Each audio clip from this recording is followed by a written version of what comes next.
আমি আশা করি যে আমরা সকলে এই আলোচনা শোনার পর এটা বাস্তবায়ন করব। আমাদের গুনাহ থেকে বাঁচতে হবে যদি আমরা জান্নাতে যেতে চাই, কিছু কষ্ট করতে হবে। তারপরেও এর মধ্যে সহজ উপায় অনুসন্ধান করতে কোনো বাধা নেই। কিভাবে সহজে আমরা গুনাহ থেকে বাঁচতে পারি সেটি আমরা দেখব ইনশাআল্লাহ। গুনাহ থেকে বাঁচার জন্য 1 নম্বর অত্যন্ত কার্যকরী, অত্যন্ত গুরুত্বপূর্ণ এবং সহজ একটি উপায় হচ্ছে সাদ্দুদ যারিয়া। সাদ্দুদ যারিয়া তারা বোঝায় কোনো একটি কাজের পথ বন্ধ করে দেওয়া। আপনারা বুঝতেই পারছেন, গুনাহের ক্ষেত্রে আমরা বলতে চাচ্ছি যে গুনাহ যেন না হয় সেই জন্য গুনাহ করার সম্ভাব্য পথকে বন্ধ করে দেওয়া।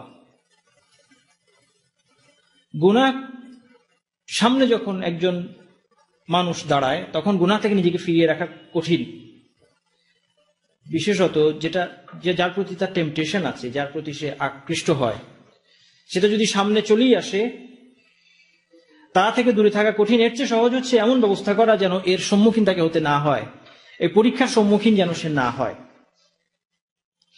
এই জন্য নিজেকে ফিতনা থেকে সে রক্ষা করার চেষ্টা করবে। গুনাহের উপায়, উপকরণ, পথ এগুলো সে বন্ধ করে দেবে। এই মূলনীতি মূলত আমরা চিন্তা করলে দেখব যে দ্বীনের সকল শাখায় এই মূলনীতির ব্যবহার পাওয়া যাবে। মন্দকে প্রতিহত করা কল্যাণ নিয়ে আসার আগে প্রাধান্য পাবে। কোন বিষয় থেকে কল্যাণ লাভের পূর্বে প্রাধান্য পাবে হচ্ছে মন্দকে প্রতিহত করা। খাল কেটে কুমির আনা একটা কথা আছে বাংলায়। খাল কাটলে যদি কুমির আসে তাহলে আগে কুমিরকে আটকাতে হবে, তারপর খাল কাটা যাবে। খাল কেটে কুমির আনা যাবে না। খালের অনেক উপকারিতা, কিন্তু খাল কেটে কুমির আনলে চলবে না। যদি কুমির আসার সম্ভাবনা থাকে খাল কাটা যাবে না, প্রাধান্য পাবে কুমির না আনার বিষয়টি। এটি হচ্ছে এই মূলনীতি। এই মূলনীতি এগুলো রিলেটেড, যে কোনো একটা কাজ করলে যদি মন্দের দরজা উন্মুক্ত হয়ে যায় তাহলে ওই বিষয়ের মধ্যে কিছু কল্যাণ থাকলেও মন্দকে প্রতিহত করা এটা প্রাধান্য পাবে। আল কোরআনে আল্লাহ তাআলা আরো বলছেন ওয়ালা তাকরাবুজ জিনা ইন্নাহু কানা ফাহিশাতাও ওয়া সাআ সাবিলা। আল্লাহ তাআলা যখন ব্যভিচারকে নিষিদ্ধ করলেন আল কোরআনে, যে তোমরা ব্যভিচার করবে না, আল্লাহ বলেননি তোমরা ব্যভিচার করবে না। আল্লাহ তাআলা কি বলেছেন? ওয়ালা তাকরাবুজ জিনা, তোমরা ব্যভিচারের কাছেও যেও না, তোমরা ব্যভিচারের ধারে কাছেও যেও না। এটা অত্যন্ত গর্হিত অপরাধ এবং এটি নিকৃষ্ট পথ। এই জন্য ইসলাম এই বিষয়টিকে বন্ধ করার জন্য, যেন এই অন্যায় সমাজে সংগঠিত হতে না পারে, এই জন্য ইসলামে নাযার অর্থাৎ দৃষ্টি দেয়াকে সীমাবদ্ধ করতে বলা হয়েছে। কুল লিল মুমিনিনা ইয়াগুদ্দু মিন আবসারিহিম ওয়া ইয়াহফাযু ফুরুজাহুম। মুমিনদেরকে বলো তারা যেন দৃষ্টি অবনত রাখে এবং লজ্জাস্থানের হেফাজত করে। লজ্জাস্থানের হেফাজত করা অনেক বেশি জরুরি দৃষ্টি অবনত রাখার চেয়ে। কিন্তু শুরুতে বলা হয়েছে যে দৃষ্টি যেন অবনত রাখে, কেননা দৃষ্টি অবনত রাখাই লজ্জাস্থান হেফাজতে সহায়ক হবে। এই জন্য আল্লাহ তাআলা আমাদের চোখকে নিয়ন্ত্রিত করে দিলেন যেন মানুষ অশ্লীল কাজে লিপ্ত না হয়। যা মনে চায় এটি দেখা যাবে না। যা কিছু দেখতে মন চায় এটা দেখা যাবে জান্নাতে, দুনিয়াতে নয়। জান্নাতে যে দেখা যাবে এটা আল্লাহ বলেই দিয়েছেন, ফিহা মা তাশতাহিল আনফুস ওয়া তালাদ্দুল আয়ুন। জান্নাতে এমন সবকিছু আছে যা মন কামনা করে, যা চোখ দেখতে চায়। চোখ যা দেখতে চায় আমি তাই দেখব, মন যা কামনা করে আমি তাই করব। কেউ যদি বলে আমি তাই করতে চাই, আমি আমার মন মতো যা খুশি তাই করব, যা খুশি তাই দেখবো, জবাব হচ্ছে হ্যাঁ আপনি পারবেন, একটু অপেক্ষা করতে হবে। জান্নাতে যাওয়া পর্যন্ত অপেক্ষা করতে হবে। জান্নাতে গেলে আপনার জন্য সেটা সম্ভব, আপনার পক্ষে সম্ভব, পৃথিবীতে নয়। পৃথিবীতে দৃষ্টি অবনত রাখতে বলা হলো কেন? যেন ব্যভিচারের পথ বন্ধ হয়। নারী এবং পুরুষকে একান্তে অবস্থান করতে নিষেধ করে দেওয়া হয়েছে। আল্লাহ রাসূল সাল্লাল্লাহু আলাইহি ওয়াসাল্লাম বলছেন ওয়ালা ইয়াখলুওয়ান্না রাজুলুন বিমরাআতিন ফাইন্না সালিসাহুমা শাইতান। কোন পুরুষ যেন কোন নারীর সাথে একান্তে অবস্থান না করে। একাকী একজন পুরুষ এবং একজন নারী অবস্থান করা অথবা একাকী একান্তে কথাবার্তা বলা এগুলোকে নিষেধ করে দেয়া হয়েছে, কেননা নিশ্চয়ই তারা দুজন যখনই একান্তে মিলিত হয় তাদের তৃতীয় ব্যক্তি হবে, সেখানে তৃতীয় সত্তা হবে শয়তান। শয়তান সেখানে উপস্থিত হবে এবং এই একান্ত মিলিত হওয়ার পথ ধরে তাদেরকে হারামের দিকে নিয়ে যাবে। এমনি ভাবে নবী সাল্লাল্লাহু আলাইহি ওয়াসাল্লাম আরেকটি হাদিসে তিনি সাহাবীদেরকে নিষেধ করলেন ইয়্যাকুম ওয়াল জুলুসা ফিত তুরুকাত, তোমরা পথের ধারে অথবা পথের মধ্যে তোমরা বসে থাকবে না। রাস্তাঘাটে যেখান দিয়ে মানুষ চলাচল করে সেই পথের উপর তোমরা বসে থেকো না। ক্বালু ইয়া রাসূলুল্লাহ মা লানা বুদ্দুন মিন মাজালিসিনা নাতাহাদাতু ফিহা। সাহাবীরা বললেন যে আমরা পথে রাস্তাঘাটে বসে আমরা গল্পগুজব করি, আমাদের বসতেই হয়। তখন আল্লাহ রাসূল সাল্লাল্লাহু আলাইহি ওয়াসাল্লাম বললেন ফাইযা আবাইতুম ইল্লাল মাজলিস ফাআতুত তারিকা হাক্কাহু। যদি তোমাদেরকে বসতেই হয়, তোমাদেরকে আমি সাবধান করলাম যে রাস্তাঘাটে বসো না, কিন্তু যদি বসতেই চাও পথের হক আদায় করো। সেটা কি? সাহাবীরা জিজ্ঞেস করেন, তিনি বললেন গাদ্দুল বাসার, দৃষ্টি অবনত রাখা, ওয়া কাফুল আদা, কষ্ট না দেওয়া, কাউকে কষ্ট দেওয়া থেকে বিরত থাকা, ওয়া রাদ্দুস সালাম, সালামের জবাব দেওয়া, ওয়াল আমরু বিল মারুফ ওয়ান নাহয়ি আনিল মুনকার, সৎ কাজে আদেশ এবং মন্দ কাজে নিষেধ করা।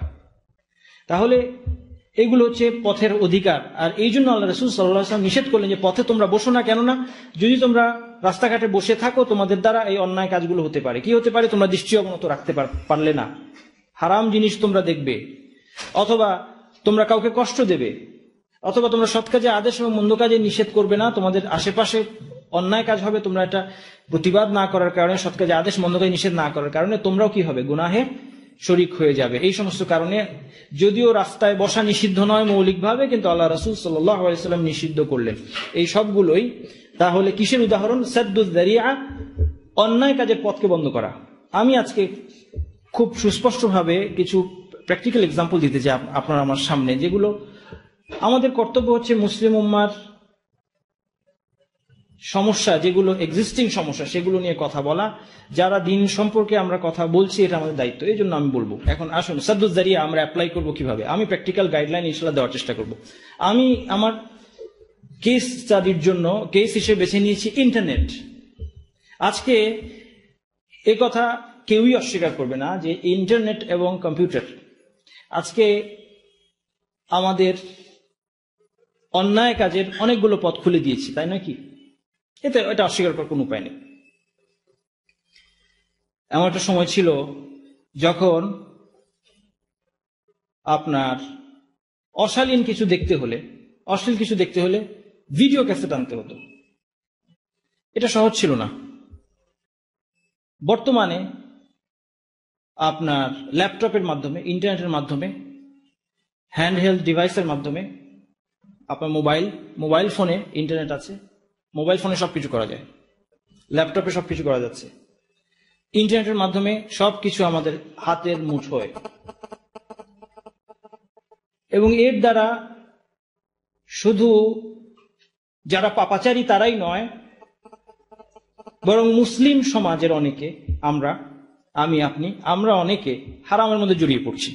বাস্তবতা, আমরা প্র্যাকটিসিং মুসলিম ভাই এবং বোনেরা যারা আছেন, আমরা নামাজ পড়ি, আমরা দাড়ি রাখছি, পর্দা করছি আমরা নারীরা, এরপর আমরা ইন্টারনেটের মাধ্যমে অনেক ফিতনা জড়িয়ে যাচ্ছি। অনেক দুঃখজনক কাহিনী আমাদের কাছে আসে, সেটা ইন্টারনেটে অশ্লীল কিছু দেখার মাধ্যমে হোক, অথবা ফেসবুকে দাওয়াতের কথা বলে, ফেসবুকে দাওয়াতে অংশগ্রহণের কথা বলে অনেক সময় দেখা যাচ্ছে যে মুসলিম ভাই এবং বোনদের মধ্যে পরিচয় হচ্ছে, কথাবার্তা হচ্ছে, শুরুতে জাস্টিফিকেশন থাকে দাওয়াতি কাজ করব আমরা এখন আধুনিক যুগে দাওয়াত থেকে পিছিয়ে থাকলে চলবে না। আমাদের ফেসবুক অ্যাকাউন্ট দরকার, টুইটার অ্যাকাউন্ট দরকার, আমাদের ইউটিউব ব্যবহার করতে হবে, এই জন্য আমাদের হাই স্পিড ইন্টারনেট দরকার, আমাদের ল্যাপটপ দরকার, কম্পিউটার দরকার। এরপর এর ফলশ্রুতিতে আল্লাহ মাফ করুন, শয়তান এমন সব কাজ করিয়ে নিতে সক্ষম হয় স্টেপ বাই স্টেপ, মানুষকে আকৃষ্ট প্রলুব্ধ করার মাধ্যমে। প্রথম যদিও জাস্টিফিকেশন থাকে দাওয়া, পরস্পরকে সাহায্য করা, আল মুমিনুনা ওয়াল মুমিনাতু বা'দুহুম আউলিয়াউ বা'দ, মুমিন পুরুষ এবং নারীরা একে অপরের আউলিয়া, একে অপরের ওয়ালি, একে অপরের অভিভাবক, বন্ধু, সাহায্যকারী। এই ধরনের এক্সকিউজ থাকে শুরুতে, অথবা জাস্টিফিকেশন থাকে, কিন্তু এরপর মুসলিম ভাইদের, প্র্যাকটিসিং ভাই এবং বোনদের দ্বারা এমন অন্যায় কাজ ঘটে যাচ্ছে যেটা আদারওয়াইজ আমরা চিন্তাও করতে পারি না। আচ্ছা, এখন আপনারা ভাবছেন যে তাহলে কি বলবেন আপনি কি এখন বলবেন যে আমরা কম্পিউটার বাদ দিয়ে, ইন্টারনেট বাদ দিয়ে আবার এগুলোর ব্যবহারই করব না, কম্পিউটার বের করে দিব, ইন্টারনেট বের করে দিব, এগুলো ব্যবহার ছাড়া থাকবো কিভাবে? একথা ঠিক যে বর্তমান সময়ে বিশেষভাবে আমরা যারা এই শহুরে জীবনে অভ্যস্ত এবং আমরা এডুকেটেড সোসাইটি, সেখানে আসলে আমি যদি নিজের কথাই বলি যে ল্যাপটপ এবং ইন্টারনেট এবং কম্পিউটার এটসেট্রা এই টেকনোলজি ব্যবহার ছাড়া কোনো উপায় থাকে না। আপনারা এই ঘরের মধ্যেই দেখতে পাচ্ছেন অনেক ধরনের টেকনোলজি ব্যবহার। আমার পাশেই ল্যাপটপ রাখা আছে, আমার কাছে যে সামনে নোটটা আছে এটা হাতে লেখা নয়, এটা প্রিন্ট আউট, এবং এখানে যে হাদিসগুলো আছে সেগুলো একটা সফটওয়্যার থেকে কপি করা, পেস্ট করা। আমার সামনে দুটো ক্যামেরা, আশেপাশে অনেক লাইট, এইসবই টেকনোলজি ব্যবহার। টেকনোলজি ব্যবহার আমাদেরকে করতেই হচ্ছে, এটা ঠিক। তো এই জন্য আসলে টেকনোলজিকে পরিত্যাগ করা, ল্যাপটপ, ইন্টারনেট, কম্পিউটার অথবা মোবাইল ডিভাইস, এগুলো যাই বলি, ক্যামেরা বলি, এগুলোকে সম্পূর্ণ পরিত্যাগ করা একদিকে অসম্ভব এবং অবাস্তব একটা সাজেশন। এর বিপরীতে আরেক এক্সট্রিম আমি বলবো যে এগুলোর বাঁধহীন ব্যবহার, এটাও আরেক এক্সট্রিম। আমি একটা এক্সাম্পল দিই। আমরা এবং সাদ্দুস দাঁড়িয়ে আর এক্সাম্পল আমি দিচ্ছি যে কিভাবে অন্যায়ের পথ বন্ধ করতে পারি। আমরা যে ইন্টারনেট ব্যবহার করি, আমরা অনেকে 1 MBPS 2 MBPS স্পিডে ইন্টারনেট ব্যবহার করছি বাংলাদেশে। বাইরে তো আরো অনেক ভালো স্পিড পাওয়া যায়, বাংলাদেশে 1 MBPS 2 MBPS অনেক হাই স্পিড। এত হাই স্পিডের ইন্টারনেট আমাদের দরকার কেন? অনেকেরই দরকার নেই, বেশিরভাগেরই দরকার নেই। আমাদের ইন্টারনেটের ব্যবহার আসলে কতটুকু দরকার আমরা ভেবে দেখি। সবাই অনেস্টলি নিজেকে জিজ্ঞাসা করি, কতটুকু আমার ব্যবহার দরকার? আমার 1 MBPS 2 MBPS দেখার দরকার কেন? আমার ইউটিউবের ভিডিও স্মুথলি চলার দরকার কেন? আমরা যদি সত্যি সিনসিয়ারলি প্রশ্ন করি, আমরা দেখবো যে আমাদের অনেকেরই সেটার প্রয়োজন নেই। আজকেই গিয়ে আমি বলবো, আমি সাজেস্ট করবো আমার ভাই বোনদেরকে, মুসলিম ভাই বোনদেরকে, আপনাদেরকে ইন্টারনেট আমি ছেড়ে দিতে বলছি না, কিন্তু আপনার ব্যবহারটা যাচাই করে দেখুন কতটুকু ব্যবহার আপনাকে করতে হয় এবং স্পিড কমিয়ে নিয়ে আসেন। আপনি 128K একটা লাইন ব্যবহার করেন, 1 MBPS নিয়েন না, 2 MBPS নিয়েন না। আপনার যদি এমন হয় যে শুধু কিছু ইমেল চেক করতে হয়, আপনার 1 MBPS 2 MBPS কোনো দরকার নেই। বিশেষ করে যদি আপনি এর ফিতনায় পড়ে থাকেন। আমরা সবাই নিজের অবস্থা নিজেই জানি, আমরা নিজেই যাচাই করি। যদি আমরা ফিতনায় পড়ে থাকি, তাহলে এই ইন্টারনেট আমার ঘরে রাখার দরকার নেই, আমি কমিয়ে আনি স্পিড, যেন আমি চাইলেও আমার সামনে টেম্পটেশন না থাকে। হারাম কাজের সুযোগ যেন আমার কমে আসে। যখন হারাম কাজের সুযোগটা কমে আসবে, আমি চাইলেই একটা ভিডিও প্লে করতে পারছি না, চাইলেই একটা কিছু রান করতে পারছি না, তখন তো স্বাভাবিকভাবে আমার অন্যায় কাজের, পাপ কাজের টেম্পটেশন কমে আসবে। আমরা সবাই প্র্যাকটিক্যালি চিন্তা করে আমাদের ইউজ কমিয়ে আনি। কেউ বলতে পারেন যে হ্যাঁ, আমি অনলাইন ক্লাস করবো, আমার 1 MBPS 2 MBPS দরকার, আমি অনলাইন ক্লাস করব, আমি অনলাইন ভিডিও দেখব, ইসলামিক ভিডিও দেখতে চাই আমি আনইন্টারাপ্টেড। যদি এটা আপনাকে ফিতনায় নিয়ে গিয়ে থাকে, তাহলে এটা আপনার জন্য কোনোভাবে জাস্টিফাইড নয়। আপনি রেকর্ডেড ভিডিও দেখেন, আপনি আপনার বন্ধুর কাছ থেকে ডাউনলোড করা ইসলামিক ভিডিও নিয়ে এসে সেটা দেখেন। আপনি অনলাইন ক্লাস না করে লাইভ ক্লাস করেন, যেখানে আলেমরা, আলহামদুলিল্লাহ এখন অনেক আলেম আমাদের দেশে অনেক জায়গায় অনেক লেকচার দিচ্ছেন। সরাসরি তাদের কাছে গিয়ে আপনি জ্ঞান অর্জন করেন, সেটা নিঃসন্দেহে জ্ঞান অর্জনের আরো অনেক ভালো মাধ্যম। ফিতনা থেকে বেঁচে থাকতে পারলে আলহামদুলিল্লাহ, আমরা প্রত্যেকেই নিজের অবস্থা কিন্তু জানি, সবাই নিজেকে জাজ করব। বেঁচে থাকতে পারলে আলহামদুলিল্লাহ, কিন্তু যদি বেঁচে থাকতে না পারি, তাহলে অনলাইন ইসলামিক ক্লাস করার চেয়ে, ইউটিউবে ইসলামিক ভিডিও দেখার চেয়ে আমার জন্য ঘরে বসে ইসলামিক বই পড়া অথবা লাইভ কোনো ক্লাসে যাওয়া, যেখানে সরাসরি স্পিকারকে আমি পাচ্ছি, স্কলারকে পাচ্ছি, সেখানে যাওয়াটা আমার জন্য বেটার। অথবা বন্ধুর কাছ থেকে রেকর্ডেড লেকচার নিয়ে, কারো কাছ থেকে রেকর্ডেড লেকচার নিয়ে আমি দেখতে পারি। উপায় উপকরণের কোনো অভাব নেই যদি আমার সদিচ্ছা থাকে। উপরন্তু দেখেন, বাস্তবতা হচ্ছে আমরা যারা ইন্টারনেট ব্রাউজ করে করে জ্ঞান অর্জন করি, আমরা প্রত্যেকে একটু চিন্তা করি, গত 1 বছর 2 বছর 3 বছর আমরা আমাদের হিস্ট্রি দেখি, কতটুকু জ্ঞান সত্যি বেড়েছে, আমাদের জ্ঞান চর্চা কতটুকু সিস্টেমেটিক ছিল। দেখা যাবে যে অনেকটাই আমরা শুধু এখান থেকে ওখানে যাই, এই সাইট খুলি, ওই সাইট খুলি, এটা একটু পড়ি, ওটা একটু পড়ি। বছর শেষে 2 বছর 3 বছর পরে দেখতে পাই যে আমাদের জ্ঞান যেখানে ছিল সেখানেই আছে, আমাদের কোনো মেথোডোলজি নেই লেখাপড়ার। এটা হচ্ছে বাস্তবতা। আমরা শুধু ব্রাউজ করি, এই ভিডিও একটু দেখলাম, ওই ভিডিও একটু দেখলাম। আরো সমস্যা হচ্ছে যে এখন ইন্টারনেটে, আমি বাস্তব সমস্যাগুলো বলছি, ইন্টারনেটে অনেক কিছুই পাওয়া যায়, ইসলামের কথাও অনেকে বলছে, এবং আমরা অনেক সময় যাচাই বাছাই করি না। সাধারণ মানুষ, আমার আপনার মতো সাধারণ মানুষের জ্ঞান অর্জনের সোর্স লিমিটেড হওয়া উচিত। ইসলামী জ্ঞান, দ্বীনের জ্ঞান অত্যন্ত জরুরি বিষয়, এবং সেটা আমরা লিমিটেড, নির্ভরযোগ্য কিছু সোর্স থেকে নিব। সব সাইটে সব স্কলারের লেকচার শোনাও আমার প্রয়োজন নেই। এবং এখান থেকে ফিতনা হয়, অনেক ধরনের ফিতনা। আমাকে একদিন এক ভাই এসে, খুব প্রিয় প্র্যাকটিসিং, আমার খুব প্রিয় একজন ভাই, খুব প্র্যাকটিসিং এবং মাশাআল্লাহ স্টুডেন্ট অফ নলেজ, তিনি এসে হঠাৎ আমাকে বললেন যে মিউজিক জায়েজ, এটা আমি বুঝে গেছি।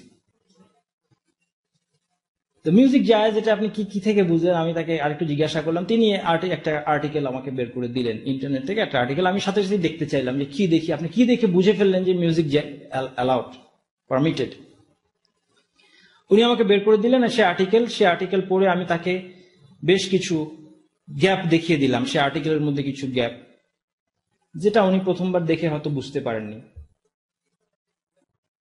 কিন্তু এই যে একটা ফিতনার মধ্যে উনি পড়ে গেলেন, ওনার হয়তো যাচাই বাছাই করার জ্ঞান এখনো সে পরিমাণ হয়নি, তিনি দেখেই মনে করলেন যে আমি বুঝে ফেললাম। এটার কারণ হচ্ছে বিভিন্ন সোর্স থেকে নলেজ নিতে থাকা। তো এটা জাস্ট একটা এক্সাম্পল দিলাম আমি। তো এই ধরনের বিষয়গুলো, তাহলে আসেন আমরা দেখি যে ইন্টারনেটের ব্যবহার আমাদের কতটুকু দরকার। সাদ্দুদ দারিয়ার মধ্যে এটা আসবে। আপনার ইন্টারনেটের স্পিড আপনি যদি কমিয়ে আনেন, আপনি ইন্টারনেটের ব্যবহার যদি সীমিত করতে পারেন, কম্পিউটারের ব্যবহার যদি আপনি সীমিত করতে পারেন, এবং আপনি ল্যাপটপ বা আপনার কম্পিউটার যেটা বাসায় আছে আপনি ওপেন স্পেসে রাখেন, পাবলিক জায়গায় রাখেন। আরো কিছু বুদ্ধি আছে, বাসায় ইন্টারনেট না রাখলেন আপনি অফিসে ইন্টারনেট ব্যবহার করেন। ইন্টারনেটের যা ব্যবহার, অফিসে সবারই এখন ইন্টারনেট আছে, অথবা এমনকি শিক্ষা প্রতিষ্ঠানেও ইন্টারনেট আছে, সেখানে পাবলিক জায়গাগুলোতে আপনি ব্যবহার করেন, তাতে আপনার টেম্পটেশনও আসবে না। এবং আপনার আগে থেকে প্ল্যান থাকা উচিত যে কোন সাইট থেকে কি আমি নিব, কতটুকু ব্যবহার করব। অলসভাবে ব্রাউজ করতে থাকা, এটা আমাদের করা উচিত নয়। আমার মনে হয় ইন্টারনেটের ব্যাপারে এই গাইডলাইনগুলো ফলো করলে ইনশাল্লাহ গুনাহ কমবে। ডেফিনেটলি আমরা গুনাহ কমাতে পারবো। আমাদের সদিচ্ছার প্রয়োজন। আমরা জাস্টিফাই না করি যে না আমার 2 MBPS দরকার, আমার 4 MBPS আনলিমিটেড স্পিড, আনলিমিটেড ডাউনলোডের দরকার, আমার হাই স্পিড ইন্টারনেট দরকার। আমরা জাস্টিফাই না করি, আমরা আল্লাহকে ভয় করি যে না আমি পথটা বন্ধ করে দিই আমার হারামের, তাহলে অন্তত সেটা করা কঠিন হবে। আর কিছু না হোক, গুনাহ কমে আসবে নিঃসন্দেহে। টেলিভিশন, কেউ যদি আমি ইসলামী অনুষ্ঠান দেখবো বলে টেলিভিশন আনেন ঘরে, যারা এখনো আনেননি তাদেরকে বলছে, এটা অবশ্য রেয়ার এখন, মানে ঘর বা বাসা পাওয়াই রেয়ার যেখানে টেলিভিশন নাই। যদি না থেকে থাকে, আমি একটি ইসলামিক অনুষ্ঠান দেখবো, পিস টিভি দেখবো, অথবা কোন চ্যানেলে ইসলামী প্রশ্নোত্তর দেখবো, ওই কথা বলে টেলিভিশন ঘরে আনবেন না। ওই খাল কেটে কুমির আনার মতো। আপনি এই টেলিভিশনটা আনার ফলে আপনার টেম্পটেশন তৈরি হবে, কারণ আপনি 1 ঘন্টা ইসলামী অনুষ্ঠান দেখবেন, বাকি সময় মনে হবে বাকি চ্যানেলে কি হয় একটু দেখি। অনেকে বলেন যে মন্দটা না দেখলে বুঝবো কি হবে যে এটা খারাপ, এটা জানবো কি হবে। মন্দ সম্পর্কেও জানা দরকার, খারাপ সম্পর্কেও জানা দরকার। কথাটা সত্য, খারাপ জানা উচিত, কিন্তু এইভাবে নয়। তো এটা না এনে বরং হ্যাঁ, একথা ঠিক, যাদের ইতিমধ্যেই যারা টেলিভিশন দেখার অভ্যাস আছে, বেশিরভাগ মানুষ হয়তো বা টেলিভিশন দেখেন, তাদের জন্য এই ইসলামী অনুষ্ঠানগুলো তাদের জীবন পরিবর্তনে একটা বড় ভূমিকা রেখেছে, এটা আমি অস্বীকার করছি না, এর একটা ভূমিকা আছে। কিন্তু টেলিভিশন আপনার বাসায় নেই, আপনি আনার কোনো দরকার নাই, কারণ এর মধ্যে দিয়ে অনেক অন্যায় কাজের পথ খুলবে। ইন্টারনেট হাই স্পিড দরকার নেই, আপনি নেবেন না। কম্পিউটারের ব্যবহার, টেকনোলজির ব্যবহার আপনার যতটুকু দরকার এর মধ্যে নিজেকে সীমাবদ্ধ করুন। আমি ছাড়তে বলছি না, তাহলে অনেক কাজ থেকে বাঁচা সম্ভব হবে ইনশাআল্লাহ। এটি আমার প্রথম পয়েন্ট ছিল। এটা গুনাহ থেকে বেঁচে থাকার 1 নম্বর উপায়। তাহলে সাদ্দুদ দারিয়া, এই প্রিন্সিপাল আপনারা জীবনের সকল ক্ষেত্রে অ্যাপ্লাই করতে পারেন। যে কাজটা করলে আমার অন্যায় কাজ হতে পারে, সেই কাজটাই আমি না করি, অন্যায়ের পথটা আমি বন্ধ করে দেই। একটা চাকরিতে আপনি অ্যাপ্লাই করতে যাবেন, চাকরিটা হালাল না হারাম আপনার সন্দেহ আছে, আপনার অ্যাপ্লাই করার দরকার নেই। আপনি এটা মনে মনে বলেন না যে আমি অ্যাপ্লাই করি, তারপর চান্স পেলে সিদ্ধান্ত নিব, সেটা ভুল হবে। আপনি দেখা যাবে যে আপনি পেয়ে গেলেন সেই কাজটা, তখন আপনি ছাড়তে পারছেন না, আপনার ভিতরে শয়তান লোভ ঢুকিয়ে দিল। এইভাবে করে সাদ্দুদ দারিয়া হচ্ছে 1 নম্বর উপায়, এবং ইনশাআল্লাহ এটা সহজ, এটা আমরা সবাই করতে পারি।